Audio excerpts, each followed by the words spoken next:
Hello guys, welcome to my new blog. তো আজকেও আছে সকাল সকাল ডিউটি 6টার থেকে। তার জন্য বার হয়ে গেছি 5:30টার সময়। আর আজ আমি একা নাই, আছে আমার সাথে অভিজিৎ। তো দুজন এখন যাবো হেঁটে হেঁটে আরামসে।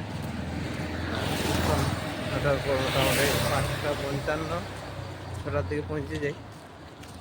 তো গাইস আজকের মতো শেষ, 8 ঘন্টা হয়ে গেল, 2টা বাজছে, এখন 2:20। আর রুম চলে এসেছি। তো আমি এখন চান করবো আর জামা ডিউটির যে ড্রেসগুলো সেগুলো একটু কাচাকাচি করবো। তারপর খাবার দাবার খাবো, খাবার দাবার খেয়ে ওটা বেশ ঘুমাবো। ঘুমায় নিয়ে একটু উপর ছাদ দিয়ে ঘোরাঘুরি করবো। আর দেখি কী হয়। তো রান্না সবাইকে আছে রুমে, তো করে নিয়েছে। আসো, ওখানে চান করতে গেছে, আসুক তারপর আমি যাবো। তো গাই সন্ধ্যা হয়ে গেছে এখন, আর সন্ধ্যার জন্য রান্না বান্না চলছে। তো ওইদিকে ভাত রান্না হয়েছে, ভাতটা হয়ে গেছে একদম নরম। আর চিকেন রান্না করছিল, তো চিকেনটাও হালকা জ্বলে গেল। তো ওই দিকে ঘুরতে গেছিলাম, আর চাপা ছিল, পুরো কালো কালো হয়ে গেছে চিকেনটা।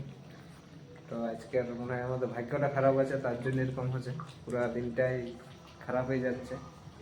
তো চিকেনটা হওয়ার পর দেখি ভালো যা হয় কি নেই খাবার মতো।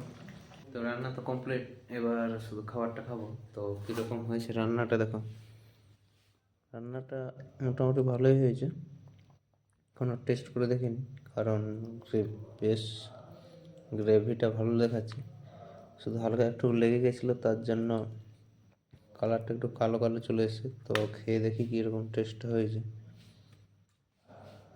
টেস্ট ঠিকই থাকলে কোনো ব্যাপার নেই, কারণ গ্রেভিটা ভালো লাগছে দেখতে। তো হালকা করে খেয়ে দেখি।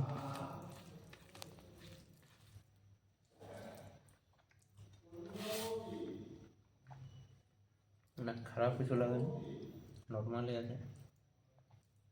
হালকা একটা গন্ধ আসছে, হালকা একটা পোড়া পোড়া গন্ধ আছে, বাকি সব ঠিক ঠিক হয়ে গেছে।